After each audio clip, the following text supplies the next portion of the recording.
santa que a gente mais inteligente que a gente. O cara falou assim para mim, orgulhoso, Padre Artigas, orgulhoso. Eu falei, e eu achando que eu estava com toda a humildade possível, né? Que eu estava incomodado de ver minha foto no rosto do outro. Você está sendo orgulhoso. Eu falei, mas não entendi, Padre Artigas.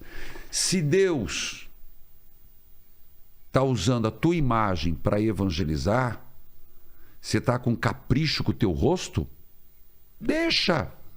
Se você está sendo a isca do momento para as pessoas chegar até Deus, permita isso. Seja usado. Rapaz, eu voltei com o meu rabinho embaixo das pernas e falei, é verdade. Nunca tinha entendido isso. Você vê como pessoa mais inteligente, mais sábia. A partir dali, adquirimos a rádio, mas aí eu falei, não. Eu acho que eu quero deixar algo além da minha notoriedade. Eu falei assim, o que Deus está pedindo? Vou criar uma associação de evangelização. E criei uma obra, hoje, já há 17 anos, Evangelizar é Preciso. O que é? É uma obra de evangelização da pessoa de Jesus Cristo, de todas as formas que você imaginar. Rádio, televisão, YouTube. Como se não bastasse, tinha algumas TVs católicas que estavam perdendo a licença. Foi bem no processo de digitalização. Sei. Cara, precisa de dinheiro para isso. Pô. Eu não tinha também. Só que a diocese estava perdendo. Se não fizesse, perdia a concessão. Você sabe como é que eu estou falando. O bispo chegou para mim e falou, toca. Eu falei, mas peraí. Como é que eu vou tocar esse negócio? Não. Eu estou pedindo. Toca em frente. Foi quando a gente começou essa associação. Com que objetivo? Hoje, quem me escuta pode colaborar mensalmente. Então, torna-se um associado da obra para manter rádio e televisão.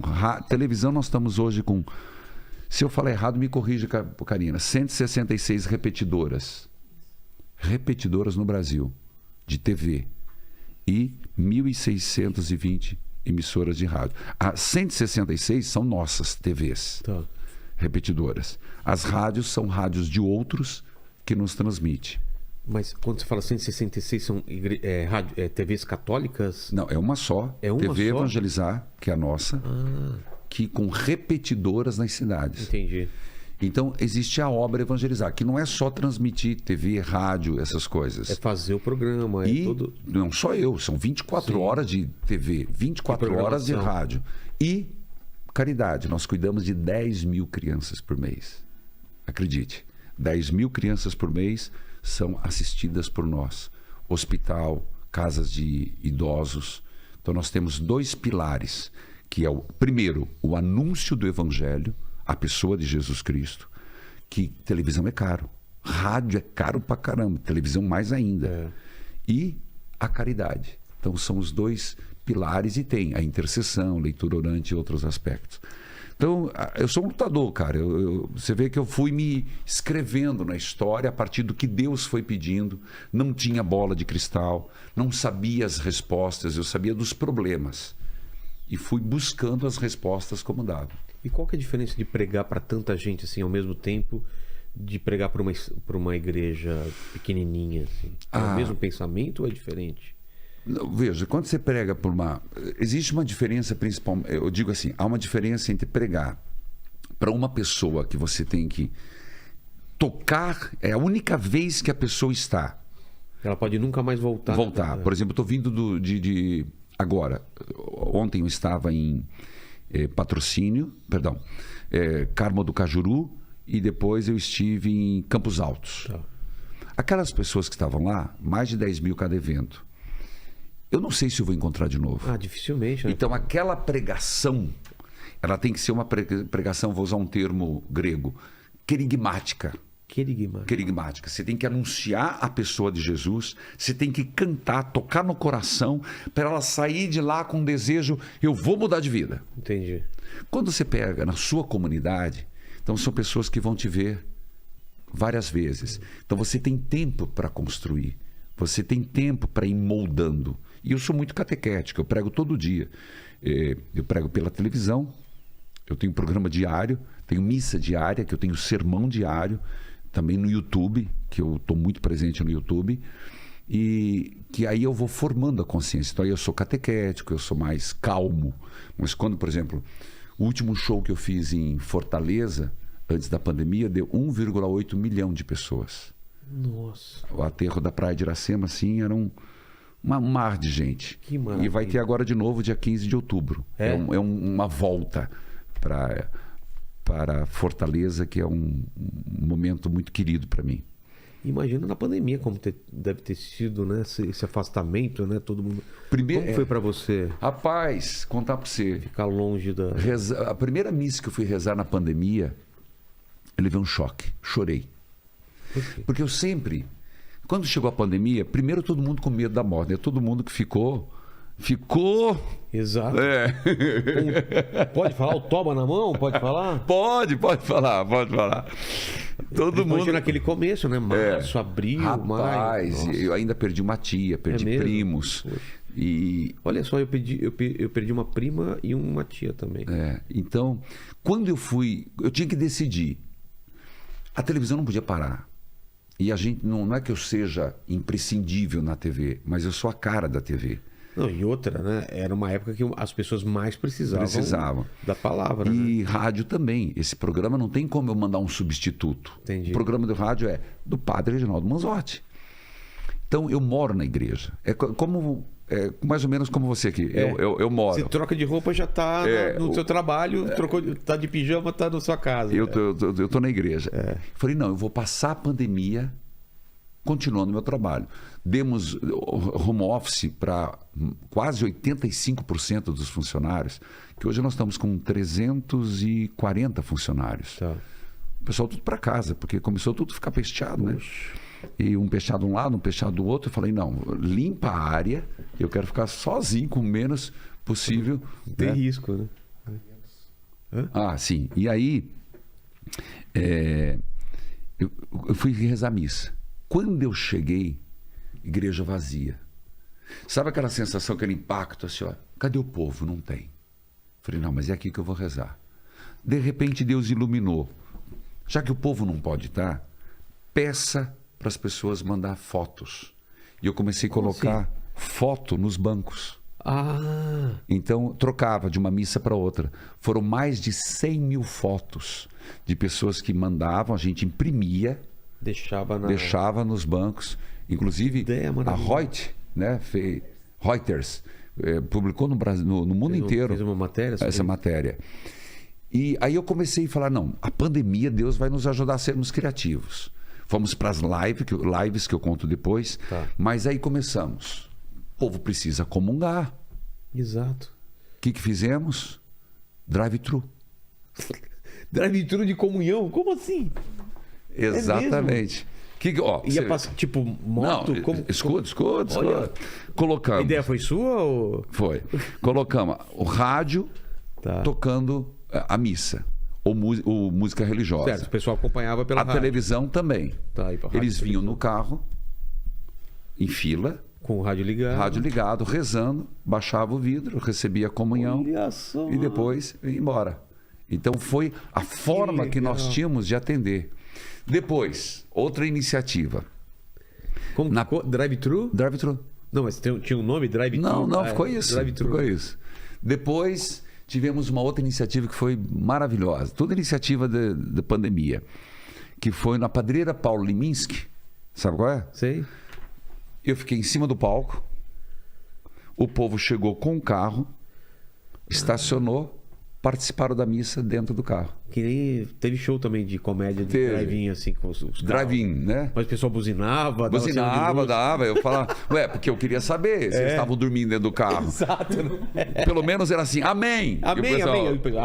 Amém. Sinal de luz. Foi muito legal. E a grande sacada, e foi aqui do nosso colega Murilo. A gente tem que dizer, por quê? Porque foi quando o primeiro sertanejo fez uma live. Eu lembro, explodiu, né? E aí... Foi, você lembra, Lene? Não lembro. Foi Gustavo Lima, não foi? Pode ser. Gustavo Lima. Foi? Gustavo Lima? Aí o rapaz falou assim, vamos fazer uma live? E qual motivação? arrecadação de alimentos. Boa. Rapaz, eu tô com o número aqui, ó. Eu sabia de cor. Nessas lives solidárias, 830 toneladas de alimento, quase 1 milhão de alimentos, que não ficou para Curitiba. Foi distribuído? Nesse período aconteceu tragédias, Recife, aconteceu Minas Gerais, mandamos para Amazonas. Então, todos esses alimentos foram mandados para comunidades, etc. Então, as lives foram, assim, um momento, um ponto altíssimo de evangelização, um momento altíssimo de caridade, um momento altíssimo de entretenimento, porque o povo ficava em casa. Entretenimento sadio. Claro. Então, nós fizemos festa de São João, nós fizemos live das mães, live dos pais, foi live de Natal. Então, eu vou dizer que a pandemia, para nós, foi muito, muito surpreendente. Não foi boa, a pandemia nunca foi boa, a Covid não é boa, mas a gente, com a graça de Deus e uma equipe muito boa, a gente conseguiu se reerguer, surpreender o povo com criatividade. E o que você acha que foi essa pandemia? Você vê como uma forma das pessoas, realmente uma chance das pessoas se aproximarem das outras? Porque a gente, como o seu caso, o meu, a gente perdeu pessoas queridas de uma hora para outra, né? Muita gente deve ter se aproximado da religião ou se afastado pelo mesmo motivo, né? O que você viu na tua igreja? Olha, no começo da pandemia, houve uma tentativa de culpar Deus. Imagino que sim, né? E eu até escrevi um livro. Deus deixa uma coisa dessa. Eu escrevi um livro no meio da pandemia que era um novo combate espiritual. E a primeira coisa que eu começo afirmando, e estou afirmando aqui também, que a pandemia não foi castigo de Deus, mas foi corretivo de Deus. Castigo significa que Deus teria mandado. Entendi. Deus não mandou a pandemia. Deus não quer o sofrimento. Deus é pai, caramba. Deus tem um amor pelo ser humano tão grande que ele jamais iria permitir que isso acontecesse. Não, iria querer que isso acontecesse. Deus permitiu. Por que ele permitiu? Por causa da liberdade da pessoa humana. A pessoa é livre. Claro. O ser humano é livre. E o ser humano está cavando a sua sepultura se não acordar. Então, Deus permite certas coisas, por mais que ele chore. Eu sempre penso assim, acho que Deus, de certas horas, chora de ver seus filhos tão desobedientes. Então, Deus não mandou, mas Deus permitiu. Eu esperava, apesar de confiar no ser humano, mas quando você via no meio da pandemia, a gente roubando de respirador, superfaturando... Cara, eu falava, caramba, velho... Tipo de pessoa, né? O inferno existe mesmo, o diabo tem cara, o diabo existe mesmo. Eu achei que, sim, posso ter sido ingênuo, eu achei que a pandemia as pessoas iam mostrar o melhor delas e iam se unir. Exato. E a gente viu o pior das pessoas aparecendo, né? Então, eu digo assim, a pandemia tocou na vida de algumas pessoas que as fizeram pessoas melhores. Pessoas...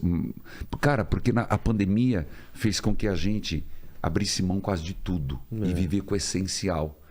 E aquele cara, nariz empinado, com tantas raparigas por ali, teve que voltar para a esposa dentro de casa. Exato. Isso foi uma lição. Foi uma lição, cara. Teve que conviver, o ser humano teve que voltar para casa. E aí que aconteceu o divórcio, aí que aconteceu atos de suicídio. Mas eu preguei muito nessa linha. Falei, agora você está voltando ao teu essencial. Você está voltando à tua... Então... Eu acreditei que as pessoas podiam ter se convertido. Muita gente se converteu, mas muita gente voltou a ser o que era antes e até pior. O que é uma pena. É uma pena o que a gente vê às vezes. Mas a pandemia nos ensinou muito. Eu aprendi muito com a pandemia.